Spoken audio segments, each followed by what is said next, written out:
You clicked on this video because you want best FC25 tactics without any misinformation, guys. I have been seeing a lot of misinformation and I need to clear that, okay, first, and then we'll talk about the tactics and how certain formations counter some certain formations.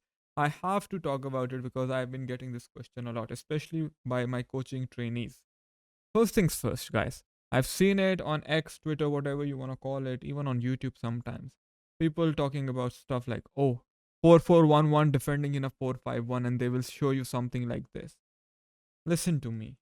This is when you are on the ball. This is how your team lines up when you're on the ball. That means when you have the possession of the ball, this is how your players will position themselves in the game and make runs accordingly, depending on what instruction you have on them. Inside forward will obviously cut inside as he is an inside forward. Now, the moment you lose the ball in your opponent's half, yes, your players will keep a certain shape depending on what instructions you gave them when they were on the ball. But eventually, after a couple of minutes or 5 minutes, I'm talking about in game minutes, when the team has regained its shape, this is how the team will defend in, and that is a 4-4-1-1. It will not defend in a 4-5-1 or whatever the fuck you want to put on the rules. It will defend in a 4-4-1-1. Similarly, if we are playing a 4-2-1-3, it will defend in a 4-2-1-3. It will not defend in a 4-4-1-1 no matter what I put on it, right? If it was earlier FIFA games or FC24, that means we could have had something like that. But this year, no. Remember last year we made 4-3-2-1 defend in a 4-4-2. That was possible, but this year it is not possible, guys. Okay, first things first. Now, let's talk about formations. 4-2-1-3 is the most overpowered formation in the game right now, without a doubt. Why is it overpowered? Because I have explained it many times, it has two CDMs. That is why when you're playing a 4-4-1-1 against someone who is playing a 4-4-1-1, guys, what happens is their CDMs lock out your cams. Because in this game, CDMs do not push forward, right? If it was FC24 or earlier iterations of this game, even on stay back while attacking, CDMs would push up. But this game, they are always in their position. Look, no matter what I put, they will always be sitting deep in their position. That is why it is very hard for the cam to have any sort of breathing room, especially if your opponent is a half decent player. He will not let your cam move freely. That is why you guys struggle to build your attacks through the center. Then when we are playing on inside forward against a formation like a 4-2-1-3, right? What happens is that our attacks become really narrow because we don't have enough space out on the wings. We are playing both on inside forward. This is how it looks like in the game. It becomes very congested in the middle of the pitch, and good players are already playing high depth. And because they are playing high depth, what is happening? It is suffocating our defense because zonal defense is still active. That means the auto AI press on depth higher than 50 is still active, and our team will be constantly offside. Our players will make stupid runs, and the attacking AI will be dumb. Now that you have understood, what tactics am I running currently? For me, even after the patch, first time lob through passes are still working, guys. Only sometimes they don't work if you are not facing the direction where you are going to pass the ball towards. But in most cases, they still work very well. That is why 4-4-1-1 is still my favorite formation. I am using one guy as an inside forward. Both of my CMs are on holding, right? I can use playmaker or box to box if I want a goal back in the game. My cam is playmaker. Why am I not using focus build up? Because I have seen build up focus. Like, look, okay, this gives me more access to my cam during the build up. It becomes easier to build up. But at the same time, there is some separation between the striker and the cam, and cam is playing a little bit closer to my CMs. I don't want him to play so close to my CMs. I want the cam to play further up on the pitch, but not too high as if he would on a shadow striker. Why playmaker balance? Because it gives me the perfect positioning on my cam to be able to play the first time lob through pass. That is the reason we play this formation. Now the striker. If I am using Lukaku, Drogba, I would use poacher or a target forward. So players like Ham who are really good on the ball, we will put them on advanced forward so we can get more out of them and also use some speed boost, right? Fullbacks are balanced. Sometimes I do use wingback if I need a goal back, but yeah, this is how I am lining up the 4-4-1-1. Now, if someone is playing a 4-2-1-3 against this formation, yes, this formation will struggle. So what do you do in that situation? In that situation, if the game is nil-nil, and I see, okay, this guy isn't really better than me, but he is only countering me because of his formation. What would I do? I would match him up in a 4-2-1-3 because I know if I am the better FC player, I would beat him. So how would I initially line up the 4-2-1-3? I've shown you center half. But me, I am using deep lying playmaker. Okay.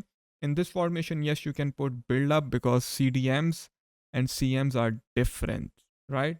You can if you don't entirely want to abuse those passes. But yeah, I personally use balance. But some people get pressed a lot in the 4-2-1-3 and they get pressed easily because the midfield is kind of isolated. You have two CDMs and then the cam is further up on the pitch. You don't have that connection between your cam and your CDMs. In that very instance, you can use build up. All right, guys. Poacher support, I don't like it with small players, but if I have Lukaku, Drogba, you get the type of the players I'm talking about. Then I would otherwise advance forward. Why inside on both of these?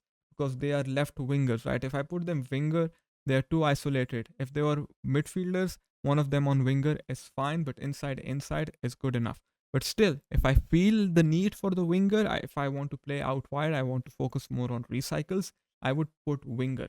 Guys, if you focus on tactics and how they work in game, you will be able to make better adjustments during the game in the weekend league because at the end of the day, you cannot entirely use one formation for the entirety of your weekend league or rivals or whatever you play. Okay, you have to be mindful of what the opponent is doing, and that is what I'm trying to teach you out here today. So this is how I would line up the 4-2-1-3. I would use high short passing 62. Okay, I would also bump it up to 70 if I need a goal back. I would play more aggressive high up on the pitch. It really depends on the in-game situation. So I made a video talking about the meta and how the meta has changed. Guys, the meta is going to change, okay, when the next patch gets released. Why? Because see, if we are using a player with finesses are getting nerfed highly. If you are using assisted shots are getting nerfed highly. Defender catchback speed is getting nerfed highly. What does that mean? Players with quick step and rapid are going to be even better. Speed boost will be even better than it is right now. So finesse getting nerfed and quicker players getting a buff, not a direct buff, but because the catch up speed is apparently going to get nerfed, obviously quicker players will feel even quicker. So once you are through, you are through. I hope that is the case. If the lob pass is like how it is, which I think it will be like this for years to come, then still 4-4-1-1 in my opinion is a superior formation than a 4-4-2. But 4-4-2 is really good for those of you who want to play in the ground, who want to play actual football, who want to be more creative, want to enjoy the game while at the same time also using the meta, right? Because 4-4-2 provides you that. It provides you tempo. Like I said, one striker on false 9. If you don't like that, if you can have one tall guy, right, like Lukaku, Poacher plus, you can use Poacher, advance forward. But if you want someone to connect your midfield with the attack, false 9 on the striker, one winger, other one inside forward, you can use both inside forward. Me, I want someone playing outside, man. That is why I use Savinho. I have Sane, but I use Savinho. Why? Why Sav? Because he has passing playstyles. This is what I'm going to talk to you about next, okay? Here are the tactics: balanced, high, and you can see the code up there. So many of my coaching trainees still do not play to the playstyles, and I know so many of you in the comments, I know you are not playing to the playstyles, even though the playstyles have been in the game for a long time. Why do I rate this guy over Sane, even though he doesn't have a finish shot? Because of his passing playstyles. Long ball, pinged, and then he has finesse. Sane has no passing playstyles. Sane has no passing playstyles. With this guy, I can play a first time lob through pass. I can do R1X passes. I can increase the tempo of my attack. Playstyles, especially passing playstyles, are so important in this game. Why am I going back to players such as Mia Hamm? Double 5-star, right? Like I said, meta is changing, so we need to play a little bit more in the ground.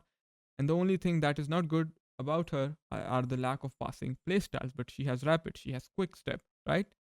She has finesse, she has power. She can still hit power shots if you green time them. So this is what you need to plan out, how you're going to build your team around these tactics. If you're going to play a formation like a 4-2-1-3, 4-4-1-1, then you need good CMs and CDMs. That is why Rolfo is so good. She has quick step plus silver, right? She has trickster, she has first touch, she has technical, and then most importantly, incisive and long ball. Only if she had tiki taka, she would be even better. That is why I'm using her. She can play CM, she can play CD. Same thing with Vitinha. He has good passing playstyle, incisive, ping pass, tiki taka. And then he can play CDM, he has intercept, right? He's really good on the ball, he has technical. He can move. he can beat the press of the opponents. This is how you're going to plan your team for the weekend league and get some good wins.